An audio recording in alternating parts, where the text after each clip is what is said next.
मधुबन के बाबा, मधुबन के बाबा मुरली वाले, आपका क्या कहना, आपका क्या कहना। ओम शांति।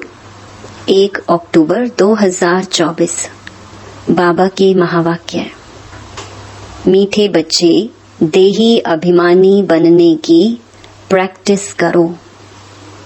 इस प्रैक्टिस से ही तुम पुण्य आत्मा बन सकेंगे। प्रश्न: किस एक नॉलेज के कारण तुम बच्चे सदा हर्षित रहते हो? उत्तर: तुम्हें नॉलेज मिली है कि यह नाटक बड़ा वंडरफुल बना हुआ है। इसमें हर एक एक्टर का अविनाशी पार्ट नूंधा हुआ है। सब अपना अपना पार्ट बजा रहे हैं, इस कारण तुम सदा हर्षित रहते हो। दूसरा प्रश्न: कौन सा एक हुनर बाप के पास ही है, दूसरों के पास नहीं? उत्तर: देही अभिमानी बनाने का हुनर एक बाप के पास है, क्योंकि वह खुद सदा देही है, सुप्रीम है। यह हुनर किसी भी मनुष्य को आ नहीं सकता। ओम शांति। रूहानी बच्चों अर्थात आत्माओं प्रति बाप बैठ समझाते हैं। अपने को आत्मा तो समझना है ना। बाप ने बच्चों को समझाया है, पहले पहले यह प्रैक्टिस करो कि हम आत्मा हैं, ना कि शरीर। जब अपने को आत्मा समझेंगे तब ही परम पिता को याद करेंगे। अपने को आत्मा नहीं समझेंगे तो फिर जरूर लौकिक संबंधी धंधा आदि ही याद आता रहेगा। इसलिए पहले पहले तो यह प्रैक्टिस होनी चाहिए कि मैं आत्मा हूँ, तो फिर रूहानी बाप की याद ठहरेगी। बाप यह शिक्षा देते हैं कि अपने को देह नहीं समझो। यह ज्ञान बाप एक ही बार सारे कल्प में देते हैं, फिर 5000 वर्ष बाद यह समझानी मिलेगी। अपने को आत्मा समझेंगे तो बाप भी याद आएगा। आधा कल्प तुमने अपने को देह समझा है, अब अपने को आत्मा समझना है। जैसे तुम आत्मा हो, मैं भी आत्मा ही हूँ, परंतु सुप्रीम हूँ। मैं हूँ ही आत्मा, तो मेरे को कोई देह याद पड़ती ही नहीं। यह दादा तो शरीरधारी है ना, वह बाप है निराकार। यह प्रजापिता ब्रह्मा तो साकारी हो गया। शिव बाबा का असली नाम है ही शिव, वह है ही आत्मा। सिर्फ वह ऊंच ते ऊंच अर्थात सुप्रीम आत्मा है। सिर्फ इस समय ही आकर इस शरीर में प्रवेश करता हूँ। वह कभी देह अभिमानी हो न सके। देह अभिमानी साकारी मनुष्य होते हैं, वह तो है ही निराकार। उनको आकर यह प्रैक्टिस करानी है। कहते हैं तुम अपने को आत्मा समझो। मैं आत्मा हूँ, आत्मा हूँ, यह पाठ बैठकर पढ़ो। मैं आत्मा शिव बाबा का बच्चा हूँ, हर बात की प्रैक्टिस चाहिए ना। बाप कोई नई बात नहीं समझाते हैं। तुम जब अपने को आत्मा पक्का पक्का समझेंगे तब बाप भी पक्का याद रहेगा। देह अभिमान होगा तो बाप को याद कर नहीं सकेंगे। आधा कल्प तुमको देह का अहंकार रहता है। अभी तुमको सिखाता हूँ कि अपने को आत्मा समझो। सतयुग में ऐसे कोई सिखाता नहीं है कि अपने को आत्मा समझो। शरीर पर नाम तो पड़ता ही है, नहीं तो एक दो को बुलावे कैसे। यहाँ तुमने बाप से जो वर्षा पाया है वही प्रालब्ध वहाँ पाते हो। बाकी बुलाएंगे तो नाम से ना। श्री कृष्ण भी शरीर का नाम है ना। नाम बिगर तो कारोबार आदि चल ना सके। ऐसे नहीं कि वहाँ यह कहेंगे कि अपने को आत्मा समझो, वहाँ तो आत्म अभिमानी रहते ही हैं। यह प्रैक्टिस तुमको अभी कराई जाती है क्योंकि पाप बहुत चढ़े हुए हैं। आहिस्ते आहिस्ते थोड़ा थोड़ा पाप चढ़ते चढ़ते अभी फुल पाप आत्मा बन पड़े हो। आधा कल्प के लिए जो कुछ किया वह खलास भी तो होगा ना। आहिस्ते आहिस्ते कम होता जाता है। सतयुग में तुम सतो प्रधान हो, त्रेता में सतो बन जाते हो। वर्षा अभी मिलता है, अपने को आत्मा समझ बाप को याद करने से ही वर्षा मिलता है। यह देही अभिमानी बनने की शिक्षा बाप अभी देते हैं। सतयुग में यह शिक्षा नहीं मिलती, अपने अपने नाम पर ही चलते हैं। यहाँ तुम हरेक को याद के बल से पाप आत्मा से पुण्य आत्मा बनना है। सतयुग में इस शिक्षा की दरकार ही नहीं।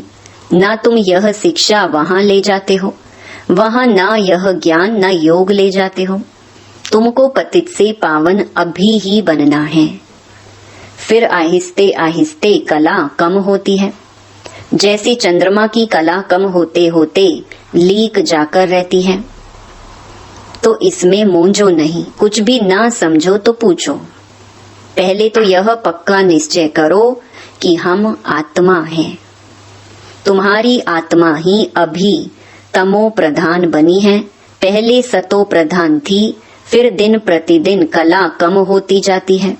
मैं आत्मा हूँ, यह पक्का ना होने से ही तुम बाप को भूलते हो। पहले पहले मूल बात ही यह है। आत्म अभिमानी बनने से बाप याद आएगा तो वर्षा भी याद आएगा। वर्षा याद आएगा तो पवित्र भी रहेंगे, दैवी गुण भी रहेंगे। एम ऑब्जेक्ट तो सामने है ना। यह है गॉडली यूनिवर्सिटी। भगवान पढ़ाते हैं। देही अभिमानी भी वही बना सकते हैं और कोई भी यह हुनर जानता ही नहीं है। एक बाप ही सिखाते हैं। यह दादा भी पुरुषार्थ करते हैं। बाप तो कभी देह लेते ही नहीं, जो उनको देही अभिमानी बनने का पुरुषार्थ करना पड़े। वह सिर्फ इस समय आते हैं तुमको देही अभिमानी बनाने। यह कहावत है, जिनके माथे मामला वह कैसे नींद करे। बहुत धंधा आदि टू मच होता है तो फुर्सत नहीं मिलती, और जिनको फुर्सत है वह आते हैं बाबा के सामने पुरुषार्थ करने। कोई नए भी आते हैं, समझते हैं नॉलेज तो बड़ी अच्छी है। गीता में भी यह अक्षर हैं, मुझ बाप को याद करो तो तुम्हारे विकर्म विनाश हो जाएं। तो बाप यह समझाते हैं, बाप कोई को दोष नहीं देते हैं। यह तो जानते हैं तुमको पावन से पतित बनना ही है और हमको आकर पतित से पावन बनाना ही है। यह बना बनाया ड्रामा है, इसमें कोई के निंदा की बात नहीं। तुम बच्चे अभी ज्ञान को अच्छी रीति जानते हो और तो कोई भी ईश्वर को जानते ही नहीं, इसलिए निधन के नास्तिक कहलाए जाते हैं। अभी बाप तुम बच्चों को कितना समझदार बनाते हैं, टीचर रूप में शिक्षा देते हैं। कैसे यह सृष्टि का चक्कर चलता है, ये शिक्षा मिलने से तुम भी सुधरते हो। भारत जो शिवालय था सो अब वैशाल्य है ना, इसमें गिलानी की तो बात ही नहीं। यह खेल है जो बाप समझाते हैं। तुम देवता से असुर कैसे बने हो, ऐसे नहीं कहते क्यों बने। बाप आए ही हैं बच्चों को अपना परिचय देने, और सृष्टि का चक्र कैसे फिरता है यह नॉलेज देते हैं। मनुष्य ही जानेंगे ना। अभी तुम जानकर फिर देवता बनते हो। यह पढ़ाई है मनुष्य से देवता बनने की, जो बाप ही बैठ पढ़ाते हैं। यहाँ तो सब मनुष्य ही मनुष्य हैं। देवता तो इस सृष्टि पर आ नहीं सकते जो टीचर बनकर पढ़ाएं। पढ़ाने वाला बाप देखो कैसे पढ़ाने आते हैं। गायन भी है, परम पिता परमात्मा कोई रथ लेते हैं। यह पूरा नहीं लिखते कि कौन सा रथ लेते हैं। त्रिमूर्ति का राज भी कोई समझते नहीं। परम पिता अर्थात परम आत्मा, वो जो है सो अपना परिचय तो देंगे ना। अहंकार की बात नहीं, ना समझने के कारण कहते हैं इनमें अहंकार है। यह ब्रह्मा तो कहते नहीं कि मैं परमात्मा हूँ, यह तो समझ की बात है। यह तो बाप के महावाक्य हैं, सभी आत्माओं का बाप एक है। इनको दादा कहा जाता है। यह भाग्यशाली रथ है ना। नाम भी ब्रह्मा रखा है क्योंकि ब्राह्मण चाहिए ना। आदि देव प्रजापिता ब्रह्मा है, प्रजा का पिता है। अब प्रजा कौन सी? प्रजापिता ब्रह्मा शरीरधारी है तो एडॉप्ट किया ना। बच्चों को शिव बाबा समझाते हैं, मैं एडॉप्ट नहीं करता हूँ, तुम सब आत्माएं तो सदैव मेरे बच्चे हो ही। मैं तुमको बनाता नहीं हूँ, मैं तो तुम आत्माओं का अनादि बाप हूँ। बाप कितना अच्छी रीति समझाते हैं, फिर भी कहते हैं अपने को आत्मा समझो। तुम सारी पुरानी दुनिया का संन्यास करते हो, बुद्धि से जानते हैं सब वापस जाएंगे इस दुनिया से। ऐसे नहीं संन्यास कर जंगल में जाना है। सारी दुनिया का संन्यास कर हम अपने घर चले जाएंगे, इसलिए कोई भी चीज याद ना आए सिवाय एक बाप के। 60 वर्ष की आयु हुई तो फिर वाणी से परे वानप्रस्थ में जाने का पुरुषार्थ करना चाहिए। यह वानप्रस्थ की बात है अभी की। भक्ति मार्ग में तो वानप्रस्थ का किसको पता ही नहीं है। वानप्रस्थ का अर्थ नहीं बता सकते हैं, वाणी से परे मूल वतन को कहेंगे। वहां सभी आत्माएं निवास करती हैं तो सबकी वानप्रस्थ अवस्था है, सबको जाना है घर। शास्त्रों में दिखाते हैं आत्मा भ्रकुटी के बीच चमकता हुआ सितारा है। कई समझते हैं आत्मा अंगुष्ठे मिसल है, अंगुष्ठे मिसल को ही याद करते हैं। स्टार को याद कैसे करें, पूजा कैसे करें? तो बाप समझाते हैं तुम देह अभिमान में जब आते हो तो पुजारी बन जाते हो। भक्ति का समय शुरू होता है, उसको भक्ति कल्ट कहते हैं। ज्ञान कल्ट अलग है, ज्ञान और भक्ति इकट्ठे नहीं हो सकते। दिन और रात इकट्ठे नहीं हो सकते। दिन सुख को कहा जाता और रात दुख अर्थात भक्ति को कहा जाता है। कहते हैं प्रजापिता ब्रह्मा का दिन और फिर रात, तो प्रजा और ब्रह्मा जरूर दोनों ही इकट्ठे होंगे ना। तुम समझते हो हम ब्राह्मण ही आधा कल्प सुख भोगते हैं, फिर आधा कल्प दुख। यह बुद्धि से समझने की बात है। यह भी जानते हो सब बाप को याद नहीं कर सकते हैं, फिर भी बाप खुद समझाते रहते हैं। अपने को आत्मा समझो और मुझे याद करो तो तुम पावन बन जाएंगे।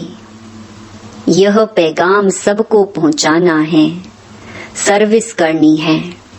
जो सर्विस ही नहीं करते तो वह फूल नहीं ठहरे। बागवान बगीचे में आएंगे तो उनको फूल ही सामने चाहिए। जो सर्विस एबल हैं, बहुतों का कल्याण करते हैं, जिनको देह अभिमान है वह खुद भी समझेंगे हम फूल तो है नहीं। बाबा के सामने तो अच्छे अच्छे फूल बैठे हैं, तो बाप की उन पर नजर जाएगी। डांस भी अच्छा चलेगा। डांसिंग गर्ल का मिसाल, स्कूल में भी टीचर तो जानते हैं ना कौन नंबर 1 कौन नंबर 2 3 में है। बाप का भी अटेंशन सर्विस करने वालों तरफ ही जाएगा। दिल पर भी वह चढ़ते हैं, डिससर्विस करने वाले थोड़े ही दिल पर चढ़ते। बाप पहली मुख्य बात समझाते हैं, अपने को आत्मा निश्चय करो तब बाप की याद ठहरेगी। देह अभिमान होगा तो बाप की याद ठहरेगी नहीं। लौकिक संबंधियों तरफ, धंधे धोरी तरफ बुद्धि चली जाएगी। देही अभिमानी होने से पारलौकिक बाप ही याद आएगा। बाप को तो बहुत प्यार से याद करना चाहिए। अपने को आत्मा समझना इसमें मेहनत है। एकांत चाहिए। 7 रोज की भट्ठी का कोर्स बहुत कड़ा है। कोई की याद ना आए, किसको पत्र भी नहीं लिख सकते। यह भट्ठी तुम्हारी शुरू की थी। यहाँ तो सबको रख नहीं सकते, इसलिए कहा जाता है घर में रहकर प्रैक्टिस करो। भक्त लोग भी भक्ति के लिए अलग कोठी बना देते हैं, अंदर कोठरी में बैठ माला सिमरते हैं। तो इस याद की यात्रा में भी एकांत चाहिए। एक बाप को ही याद करना है, इसमें कुछ जबान चलाने की भी बात नहीं है। इस याद के अभ्यास में फुर्सत चाहिए। तुम जानते हो लौकिक बाप है हद का क्रिएटर, यह है बेहद का। प्रजापिता ब्रह्मा तो बेहद का ठहरा ना। बच्चों को एडॉप्ट करते हैं, शिव बाबा एडॉप्ट नहीं करते हैं, उनके तो बच्चे सदैव हैं ही। तुम कहेंगे शिव बाबा के हम बच्चे आत्माएं अनादि हैं ही। ब्रह्मा ने तुमको एडॉप्ट किया है, हर एक बात अच्छी रीति समझने की है। बाप रोज रोज बच्चों को समझाते हैं, कहते हैं बाबा याद नहीं रहती। बाप कहते हैं इसमें थोड़ा समय निकालना चाहिए। कोई कोई ऐसे होते हैं जो बिल्कुल समय दे नहीं सकते, बुद्धि में काम बहुत रहता है, फिर याद की यात्रा कैसे हो। बाप समझाते हैं मूल बात ही यह है, अपने को आत्मा समझ मुझ बाप को याद करो तो तुम पावन बन जाएंगे। मैं आत्मा हूँ, शिव बाबा का बच्चा हूँ, यह मन मनाभव हुआ ना। इसमें मेहनत चाहिए, आशीर्वाद की बात नहीं। यह तो पढ़ाई है, इसमें कृपा व आशीर्वाद नहीं चलती। मैं कभी तुम्हारे ऊपर हाथ रखता हूँ क्या? तुम जानते हो बेहद के बाप से हम वर्षा ले रहे हैं। अमर भव, आयुष्मान भव, इसमें सब आ जाता है। तुम फुल एज माना आयु पाते हो, वहाँ कभी अकाले मृत्यु नहीं होती। यह वर्षा कोई साधु संत आदि दे नहीं सकते।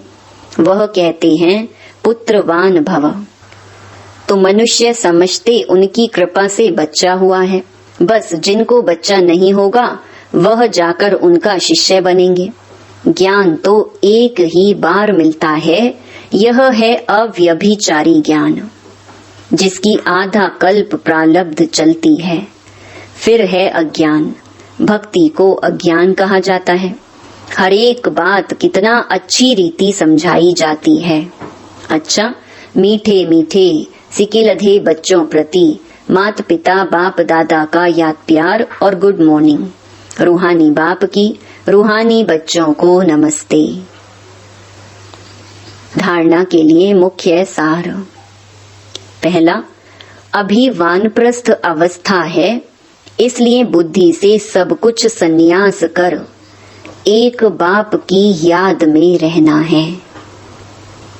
एकांत में बैठ अभ्यास करना है। हम आत्मा हैं, आत्मा हैं। दूसरा, सर्विसेबल फूल बनना है। देह अभिमान वश ऐसा कोई कर्म नहीं करना है जो डिससर्विस हो जाए। बहुतों के कल्याण के निमित्त बनना है। थोड़ा समय याद के लिए अवश्य निकालना है। वरदान, परमात्म ज्ञान की नवीनता, पवित्रता को धारण करने वाले सर्व लगावों से मुक्त भव।